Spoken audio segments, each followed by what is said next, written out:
মেটে চচ্চড়ির জন্য আমরা নিয়েছি কিছুটা টমেটো, রসুন, আর নিয়েছি একটা গোটা পেঁয়াজ, আর দিয়ে দিচ্ছি কিছুটা গোলমরিচ, আদাও দিয়েছি এখানে, এই দেখতে পাচ্ছেন।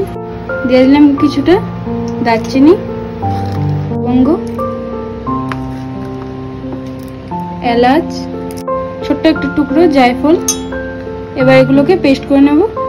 আর দিয়ে দিলাম কিছুটা কাঁচা লঙ্কা, লঙ্কাটা দিতে ভুলে গিয়েছিলাম, এখন দিয়ে দিলাম।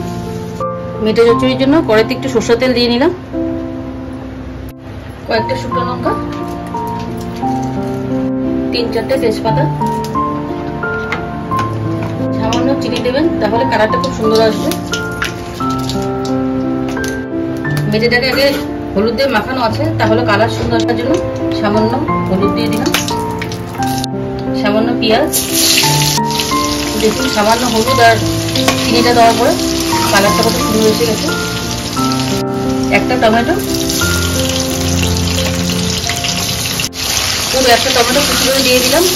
পেঁয়াজগুলো প্রায় ভাজা ভাজা হয়ে এসছে, টমেটোটা সামান্য ভাজা হবে। মশলা যে বেটে রেখেছিলাম এটা দিয়ে দিলাম।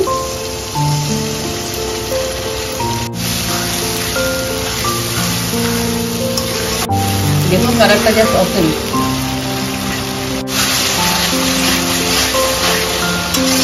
মশলাটা প্রায় হয়ে এসছে।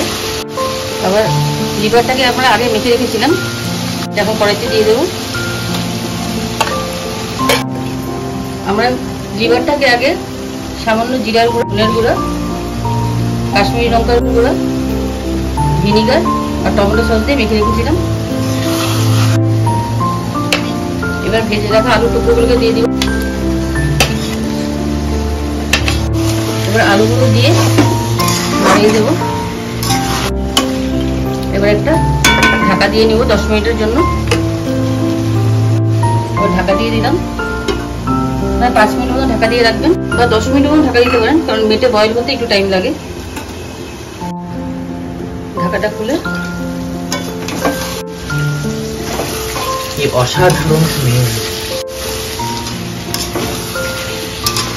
এটা প্রায় হয়ে গেছে, দেখুন প্রায় কষানো হয়ে গেছে। এবার যে বাটিতে মেটেটাকে মেখে রেখেছিলাম সেই জলটা ঢেলে দেবো।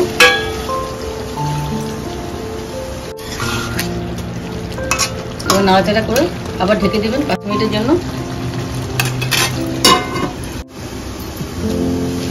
এবার ঢাকাটা খুলে একটা লেবু চিপে দেবো এটার মধ্যে, তাহলে এটার মধ্যে একটা ট্যাঙ্গি ট্যাঙ্গি ফ্লেভার আসবে, খেতে আরো ভালো লাগবে।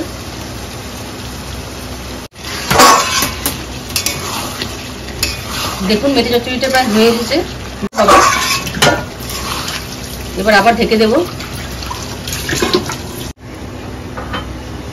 এবার আমাদের মেটে চচ্চড়িটা পুরো কমপ্লিট হয়ে গেছে।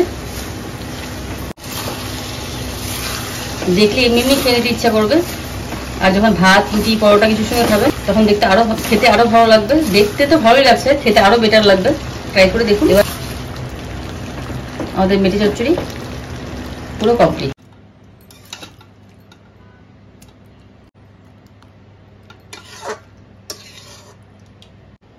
সো ফাইনালি আমাদের মেটে চচ্চড়ি রেডি।